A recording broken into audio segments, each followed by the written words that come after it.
சளி பிடிச்சாலே எங்கள் வீட்டில் குழந்தைங்களாகட்டும் பெரியவங்களாகட்டும் இந்த கொள்ளு குழம்பு வச்சு கொடுத்துருவேன். இந்த கொள்ளு குழம்பு எப்படி வைக்கலாம் அப்படின்ட்டு நான் இந்த வீடியோவை எடுத்து போடுறேன். உங்களுக்கும் யூஸ்ஃபுல்லாக இருக்கும். ஸ்கிப் பண்ணாமல் பாருங்கள். இதுக்கு தேவையானது கொஞ்சமாக கொள்ளு, 5 பல் பூண்டு, ஒரு வரமிளகாய் இருந்தால் போதும். இந்த 3 வச்சே நம்ம ஈஸியாக கொள்ளு குழம்பு வச்சிடலாம். ஃபஸ்ட்டு நம்ம இந்த கொள்ளு குழம்பு வைக்கிறதுக்காக இந்த கொள்ளு, பூண்டு, வரமிளகாய் இதை மிக்சர் ஜாரில் மாற்றிக்கலாம். மாற்றினதுக்கப்புறமா நம்ம இதை வந்து கொரகொரப்பாக அரைச்சிக்கணும். கொரகொரப்பாக அரைச்சதுக்கப்புறமா நம்ம வந்து இதோட தண்ணி ஆட் பண்ணி அரைக்கணும். இப்போ நம்ம கொரகொரப்பாக அரைச்சிக்கலாம். அப்போ தான் தண்ணி ஆட் பண்ணி அரைக்கும்போது கொரகொரப்பாக இல்லாமல் இருக்கிறதுக்காக தான் இப்போ நம்ம தண்ணி ஆட் பண்ணி இப்போ நம்ம நைஸாக அரைச்சிக்கலாம். இப்போ வந்து தண்ணி ஆட் பண்ணி இருக்கிறதுனால இப்போ வந்து கொரகொரப்பாக இருக்காது, நல்லாவே நைஸாக அரைச்சிரும். அடுத்து தாளிக்கிறதுக்காக நம்ம ஸ்டவ் ஆன் பண்ணிக்கலாம். ஸ்டவ் ஆன் பண்ணிவிட்டு அதுக்கு மேலே ஒரு பாத்திரத்தை வச்சுக்கோங்க. பாத்திரம் சூடானதுக்கப்புறமா நம்ம இதில் 2 டேபிள் ஸ்பூன் எண்ணெய் ஆட் பண்ணிக்கலாம். நீங்கள் நல்லெண்ணெய் இருந்தால் நல்லெண்ணெய் ஆட் பண்ணிக்கோங்க.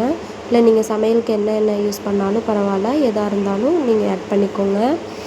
இப்போ கடுகு, கருவேப்பிலை மட்டும் போட்டு நம்ம தாளிச்சுக்கலாம்.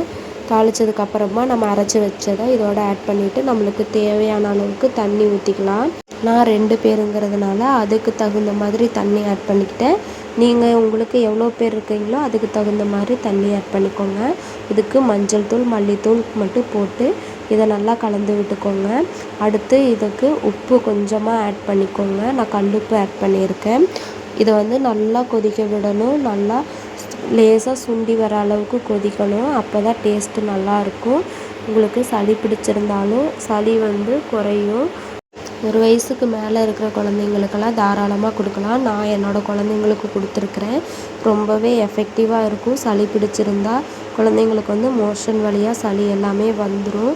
கொள்ளு வந்து சளிக்கு ரொம்பவே நல்லது. இதோட நீங்கள் தூதுவளை இருந்தாலுமே ஆட் பண்ணிக்கலாம். தூதுவளையும் கொள்ளும் ரொம்பவே நல்லது. நீங்கள் உங்கள் வீட்டில் ட்ரை பண்ணுங்கள். இப்போ வந்து நல்லா ரசம் வந்து கொதிக்க ஆரம்பிச்சிருச்சு. கொதித்ததுக்கப்புறமா இது வந்து ஒரு திக்னஸ் ஆகும். இந்த மாதிரி திக்னஸ் ஆனதுக்கப்புறமா நம்ம ஸ்டவ் ஆஃப் பண்ணிக்கலாம். நீங்கள் ட்ரை பண்ணி பாருங்கள். கண்டிப்பாக உங்களுக்கு நல்ல ரிசல்ட்டு கிடைக்கும். இது வந்து நீங்கள் அப்படியே குடிக்கக்கூடாது. சூடு ஆறுனதுக்கப்புறமா நீங்களும் குடிக்கலாம், குழந்தைங்களுக்கும் கொடுக்கலாம். பெரியவங்க சின்னவங்கன்ட்டெல்லாம் இல்லை, யார் வேணாலுமே தாராளமாக குடிக்கலாம். இந்த வீடியோ ஃபஸ்ட் டைம் பார்க்குறீங்கன்னா நம்ம சேனலை சப்ஸ்கிரைப் பண்ணிவிட்டு வீடியோவுக்கு லைக் பண்ணிக்கோங்க.